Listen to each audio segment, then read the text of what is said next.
다 찾으신 줄 알고 제가 하나님의 말씀을 받들어 읽겠습니다. 누구든지 주의 이름을 부르는 자는 구원을 받으리라 하였느니라. 이스라엘 사람들아, 이 말을 들으라. 너희도 아는 바와 같이 하나님께서 나사렛 예수로 큰 권능과 기사와 표적을 너희 가운데서 베푸사 너희 앞에서 그를 증언하셨느니라. 그가 하나님께서 정하신 뜻과 미리 아신 대로 내준 바 되었거늘 너희가 법 없는 자들의 손을 빌려 못 박아 죽였으나 하나님께서 그를 사망의 고통에서 풀어 살리셨으니 이는 그가 사망에 매여 있을 수 없었음이라. 아멘. 이는 살아계신 하나님의 말씀입니다. 오늘도 우리에게 말씀하시는 하나님께 감사합니다. 우리가 함께 읽은 이 사도행전 말씀은 예수님의 제자인 베드로가 오순절 날에 예루살렘에 있는 사람들에게 첫 번째로 설교한 말씀입니다. 베드로의 첫 번째 설교입니다. 예수님이 십자가에서 못 박혀 죽으셨고 또 무덤에 장사되셨고 제3일에 다시 살아나셨습니다. 말 그대로 예수님의 죽은 몸이 다시 살아나신 겁니다. 그래서 부활하신 예수님이 제자들에게 찾아오셨고 제자들의 눈앞에 부활하신 예수님의 몸을 보여주셨습니다. 제자들은 부활하신 예수님의 목소리를 들었고 예수님의 몸을 실제로 만져보았습니다. 그렇게 예수님이 부활하신 후 40일 동안 제자들과 함께 계시면서 하나님 나라에 관해 가르치셨습니다. 그리고 제자들의 눈앞에서 하늘로 올라가셨죠. 예수님이 하늘로 올라가신 지 얼마 지나지 않아서 약속하신 대로 성령 하나님을 보내주셨습니다. 성령 하나님이 하늘로부터 기도하고 있는 제자들, 곧 성도들에게 내려오셨습니다. 그리고 그 성령의 충만함을 받고 베드로가 자기들 앞에 모여 있는 사람들에게 예수님의 복음을 선포한 것입니다. 그래서 베드로가 설교한 복음의 핵심은 이것입니다. 너희들이 나사렛 예수를 십자가에 못 박아 죽였다. 하지만 하나님은 그 예수를 다시 살리셨다. 베드로는 분명하게 말합니다. 나사렛 예수를 너희가 십자가에 못 박아 죽였다. 십자가란 예수님이 못 박혀 죽은 나무 기둥을 말합니다. 이것은 로마 시대의 사형을 집행하는 한 방법이었습니다.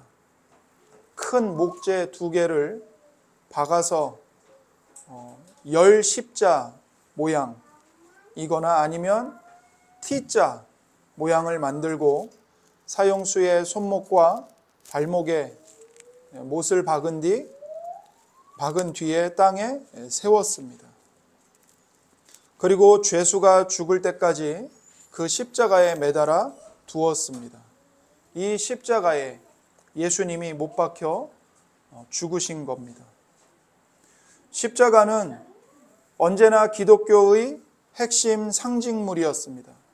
그래서 고고학자들이 폐허가 돼버린 고대 유적지를 파헤칠 때 어떤 장소가 예배를 드리던 장소였는가, 이것을 확신하는 한 가지 방법이 있습니다. 바로 십자가를 찾는 겁니다. 십자가 모양이 벽에 있거나 돌에 새겨져 있거나 바닥에 새겨져 있다면 그곳은 교회 예배당이었던 겁니다. 그리스도인들은 처음부터 예수님이 죽으신 십자가와 자신들을 동일시했습니다. 따라서 십자가는 기독교 신앙의 중요한 상징물이자 결정적인 실제입니다. 다시 말해 십자가는 기독교의 본질입니다. 그런데 이것은 매우 이상한 일입니다.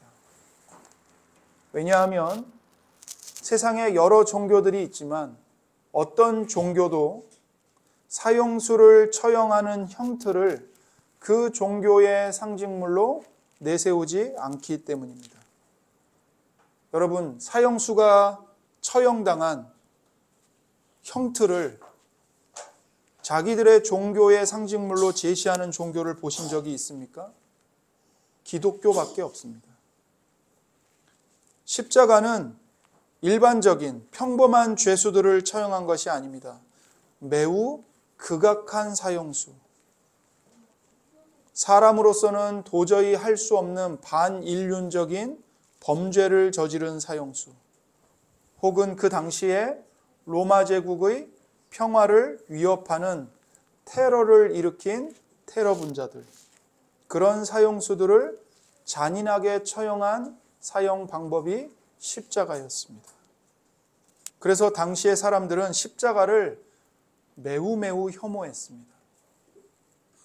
십자가라는 말을 입에 담는 것조차 금기시했습니다.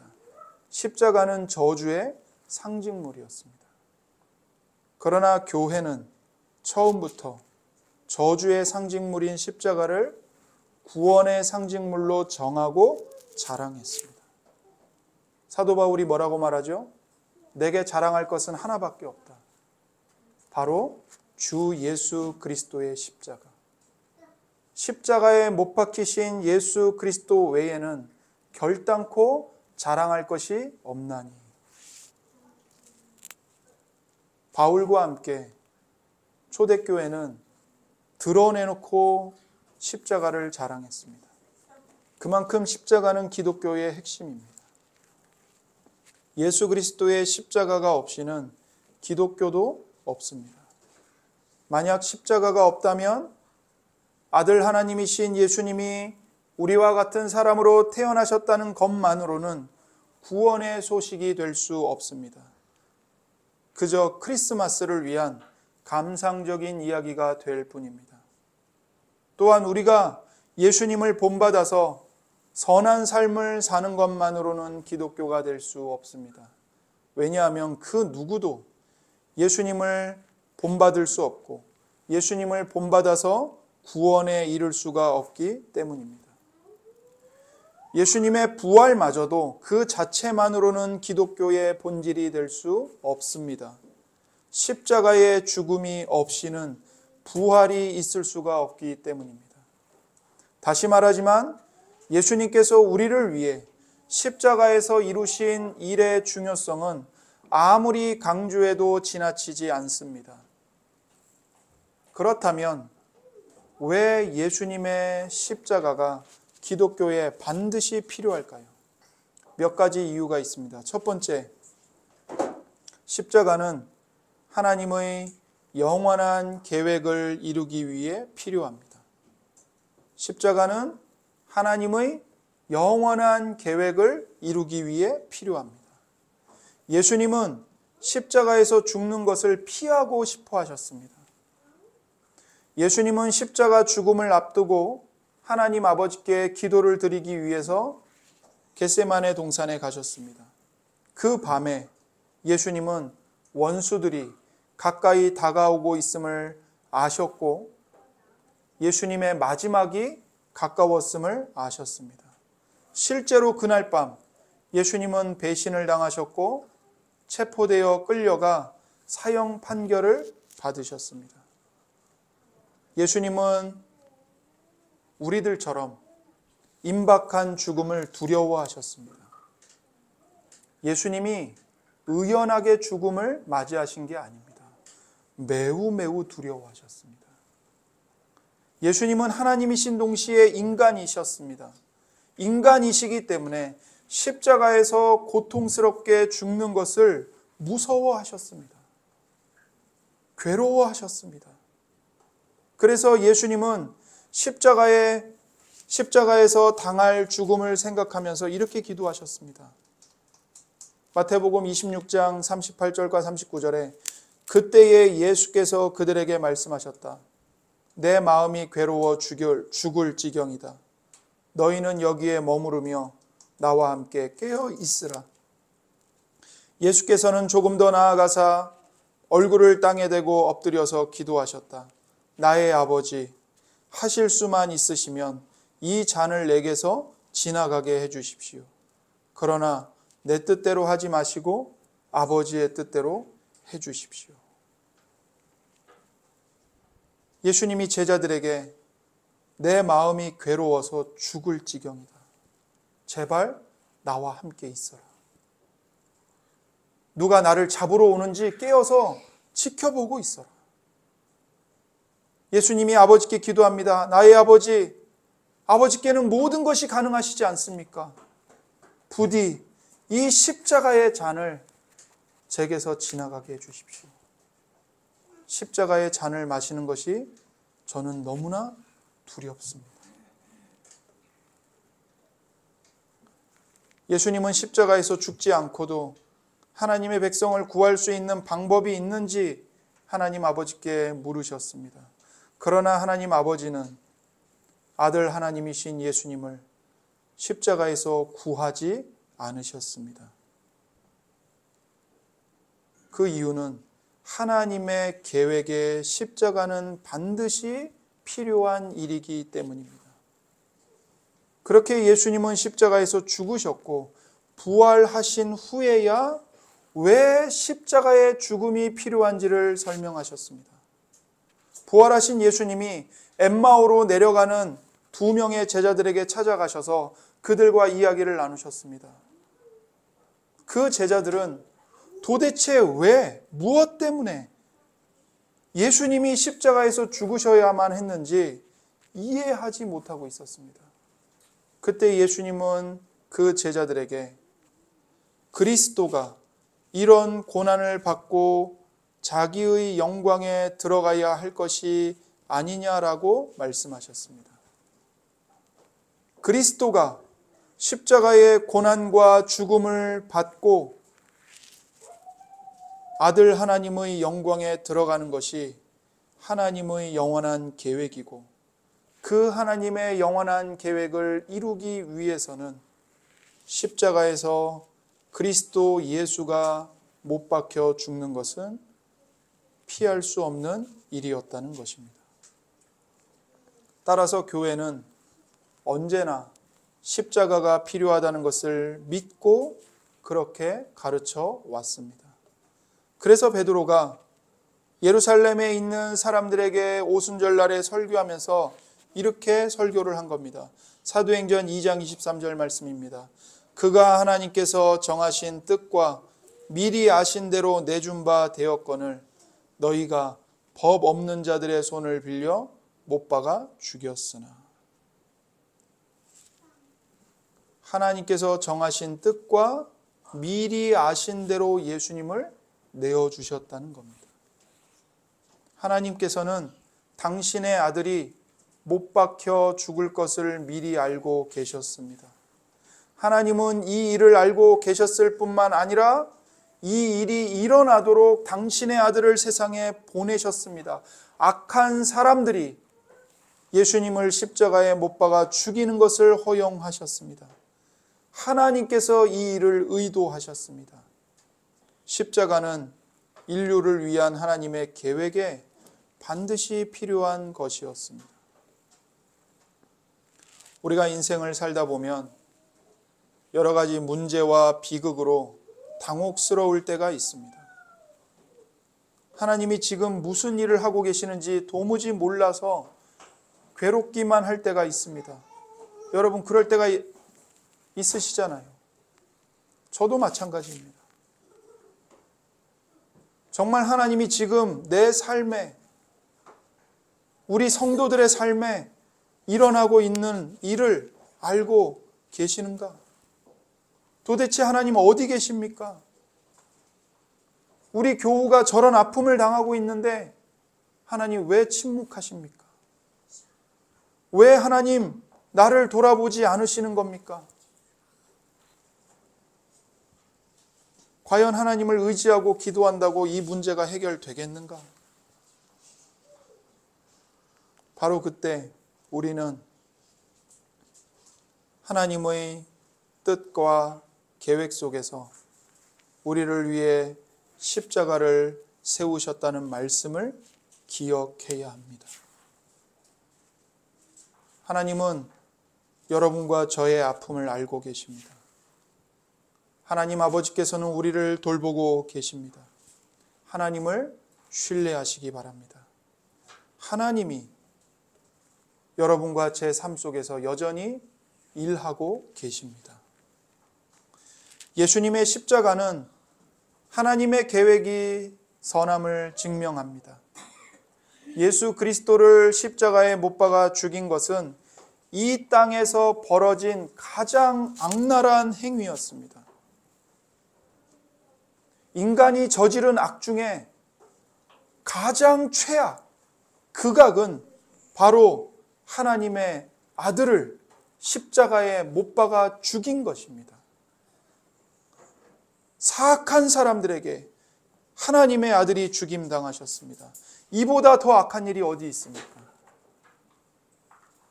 그러나 예수님이 십자가에서 죽으신 일은 이 땅에서 벌어진 가장 최고의 사건이기도 합니다.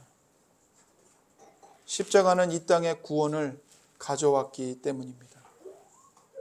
여러분 기억하십시오. 하나님이 최악에서 최선을 창조하셨다면 우리의 삶에서도 악하게 보이는 것에서도 선을 창조하실 수 있으십니다. 모든 것은 하나님의 선하신 계획 안에 있습니다. 왜 하나님은 예수님이 십자가에서 죽는 것을 계획하셨을까요? 무엇을 위해 십자가가 필요할까요?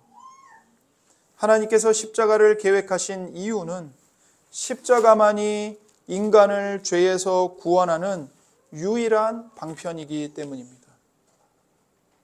그리스도의 죽음이 없이는 죄의 죽음도 없습니다. 십자가를 이해하려면 먼저 죄를 이해해야 합니다. 죄는 무엇입니까?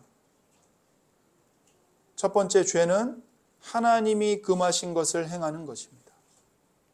둘째로 죄는 하나님이 명하신 것을 행하지 않는 것입니다.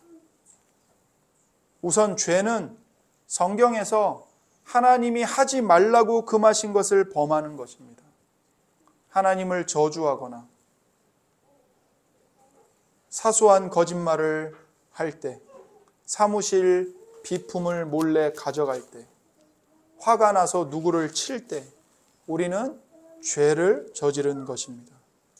저주, 거짓말, 절도, 살인을 하지 말라고 명령하신 하나님의 계명을 어겼기 때문입니다. 또한 하나님이 명하신 것을 행하지 않는 것도 죄입니다. 하나님은 사람들이 하나님을 예배하길 원하십니다. 사람들이 자신보다 남을 우선하고 병든 자를 돌보고 가난한 자를 돕기 원하십니다. 이러한 명령에 따르면 우리가 적극적으로 하나님을 사랑하지 않고 이웃을 사랑하지 않았다면 우리는 하나님의 명령을 행하지 않은 죄를 범한 것입니다. 죄가 문제인 이유는 하나님이 거룩하시기 때문입니다. 하나님은 완전하게 거룩하시기에 죄 있는 인간은 그 앞에 설 수조차 없습니다. 죄는 우리를 하나님의 심판 앞에 서게 합니다. 우리는 죄 때문에 저주를 받아 지옥에 떨어져야 마땅합니다. 그래서 하나님의 계획에 그리스도께서 십자가에서 죽는 사건이 반드시 필요한 것입니다. 하나님은 당신의 백성을 죄에서 구원하기를 원하십니다. 하지만 하나님은 우리 죄를 그냥 관과하실 수는 없으십니다. 물론 그렇게 하신다면 굉장한 사랑이라고 할지 모르겠습니다. 하지만 만일 하나님이 우리의 죄를 그냥 덮어버리신다면 하나님은 절대로 거룩하시지 않을 것입니다. 또한 공의로우실 수도 없습니다. 죄에 대한 대가를 치르지 않는 것이기 때문입니다. 요즘 사법부를 향해서 비판의 목소리가 높습니다. 그 이유는 범법자에 대한 처벌이 너무 가볍다는 것입니다. 피해자는 억울함이 사무칩니다. 피눈물을 흘립니다. 그런데 가해자는 솜방망이 처벌을 받거나 너무 쉽게 빠져나가 버립니다. 공의가 시행되지 않고 있습니다. 만약 하나님께서 우리의 죄를 심판하시지 않는다면 하나님은 불의한 재판장이 되실 것입니다. 하나님의 공의는 죄에 대한 대가를 치를 것을 요구합니다. 반면 하나님은 우리가 죄를 저질렀다고 그냥 지옥에 떨어뜨리기를 기뻐하지 않으십니다.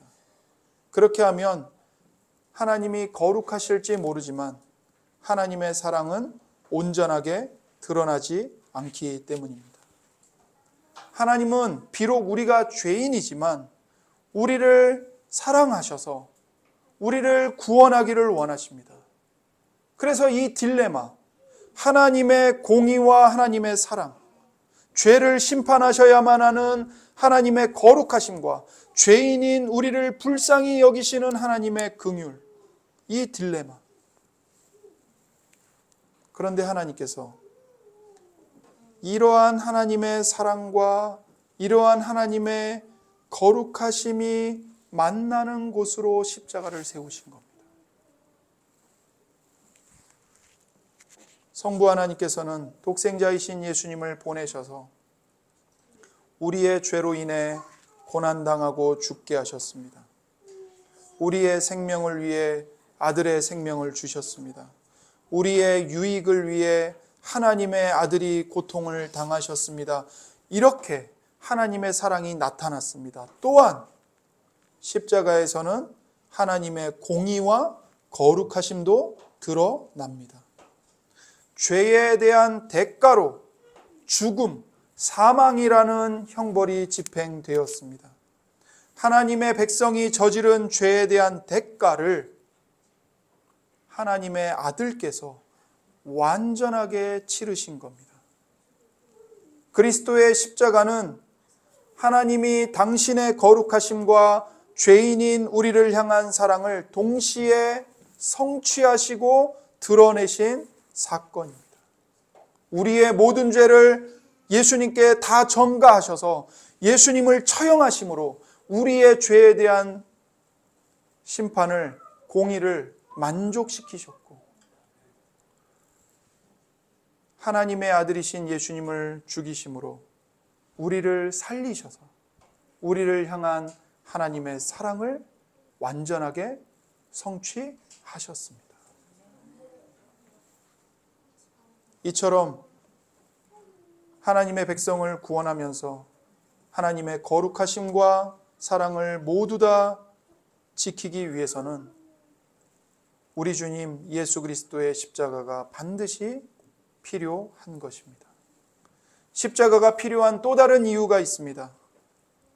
십자가는 우리를 구원하는 핵심 요소입니다.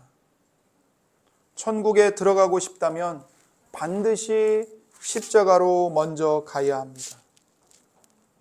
자신의 죄 때문에 예수님이 십자가에서 돌아가셨음을 믿는 사람들에게 하나님은 영원한 생명을 값없는 선물로 주십니다.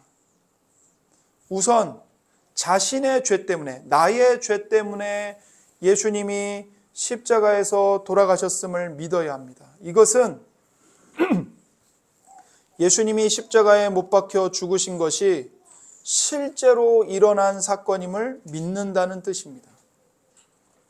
역사가들의 기록에 따르면 주후 30년에 로마 군사들이 예루살렘 외곽의 한 언덕에서 나사렛 출신인 예수를 십자가에 못 박아 죽였습니다.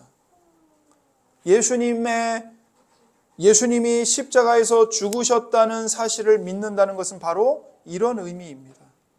즉, 그날 여러분이 그곳에 있었다면 예수님의 십자가를 실제로 두 손으로 만질 수 있고 그 나무 가시가 여러분의 손에 박힐 수도 있다는 사실을 믿는 것입니다. 그만큼 십자가는 사실이고 실제적입니다. 십자가 위에서 피를 흘리며 죽어갔던 그리스도는 실제로 살아있는 사람이었습니다.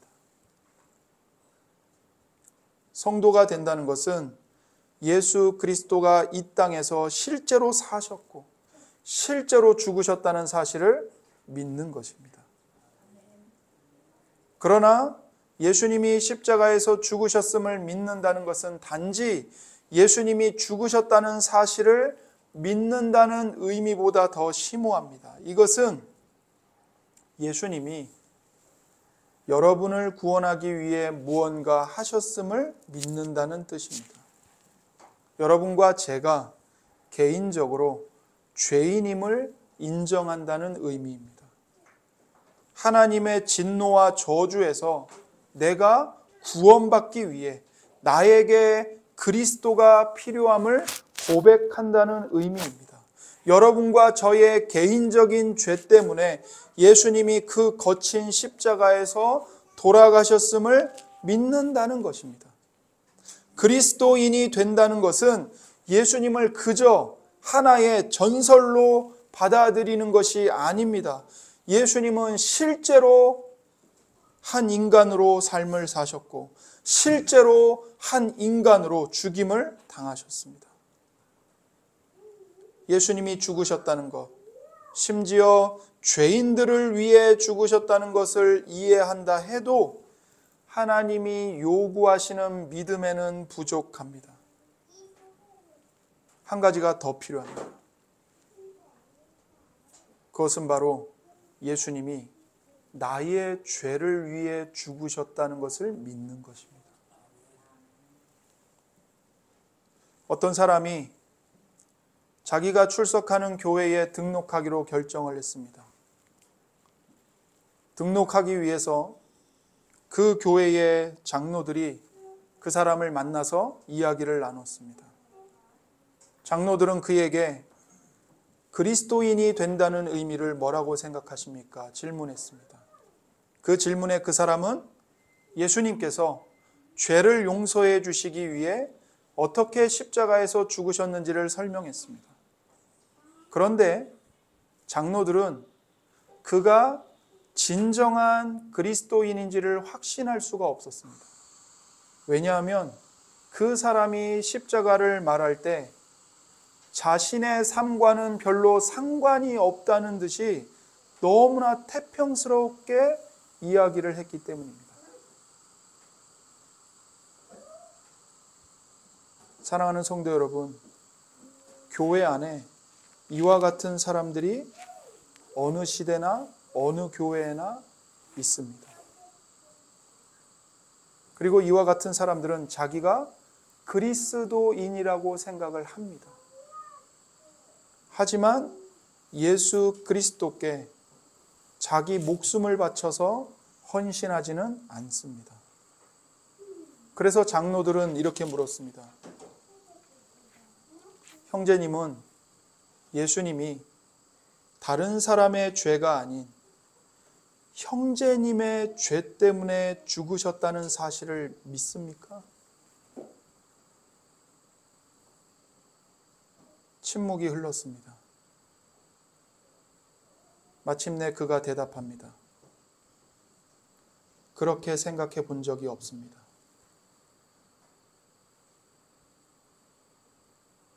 그는 그리스도께서 죄인들을 구원하기 위해 십자가에서 죽었다는 사실은 이해했습니다. 하지만 정작 그 죄인이 바로 자기 자신이라는 사실은 받아들이지 않았던 것입니다. 장로들은 그에게 다시 말했습니다. 그리스도께서 위에서 죽으신 죄인 중에 한 사람이 바로 형제님 자신이라는 것을 믿어야 하고 고백해야 합니다. 그리고 며칠이 지난 후 그는 장로들의 말에 대해서 진지하게 고민을 했고 예수님이 자신의 죄 때문에 십자가에서 죽으셨다는 사실을 믿음으로 받아들이고 예수님을 구세주로 받아들였습니다. 우리가 함께 찬송가 149장을 찬송했습니다. 그 찬송가 가사는 예수님이 나의 죄 때문에 십자가에서 죽으셨다는 것을 믿는다면, 예수님을 구원의 주님으로 영접한다면 우리가 어떻게 반응해야 하는지, 우리가 믿음으로 어떻게 살아야 하는지를 고백합니다. 온 세상 만물 가져도 주 은혜 못다 갚겠네. 놀라운 사랑 받은 나 몸으로 재물 삼겠네. 하나님의 놀라운 사랑을 받은 사람은 자신의 몸을 하나님께 제물로 드립니다. 더 이상 하나님과 상관없는 삶을 살 수 없습니다. 자신의 몸과 마음과 삶을 다해서 십자가에 못 박히신 예수 그리스도를 끌어안고 그 예수님을 나 같은 죄인을 위해서까지 보내주신 하나님 아버지를 기쁨으로 섬기며 살아갑니다. 이것이 예수님을 구원의 주님으로 믿는 참된 그리스도인의 삶입니다. 사랑하는 성도 여러분, 여러분께서는 예수님이 다른 사람의 죄가 아닌 여러분 자신의 죄 때문에 죽으셨다는 사실을 믿으십니까? 그렇다면 여러분이 죄인인 것과 모든 죄를 하나님께 자복하고 주 예수 그리스도 앞에 나오십시오. 그러면 구원을 받을 것입니다. 주 예수 그리스도를 믿으십시오. 그러면 구원을 받을 것입니다. 예수님은 바로 여러분과 저를 죄와 저주와 영원한 사망에서 구원하시기 위해 십자가에서 단번에 피 흘려 죽으셨습니다. 함께 기도하겠습니다. 이 시간 우리가 함께 기도할 때 하나님 아버지, 하나님의 아들이신 예수 그리스도께서 나의 죄를 위해 십자가에서 죽으셨음을 믿음으로 고백하도록 은혜를 베풀어 주세요. 제 모든 죄를 주 예수 그리스도의 보혈로 깨끗하게 씻어주시고 하나님의 자녀로 구원받아 영원한 생명으로 살아가도록 인도해 주세요. 모든 것이 선하신 하나님의 계획 가운데 있음을 신뢰하고 모든 걱정과 두려움을 이기도록 도와주세요. 이 시간 함께 기도하겠습니다.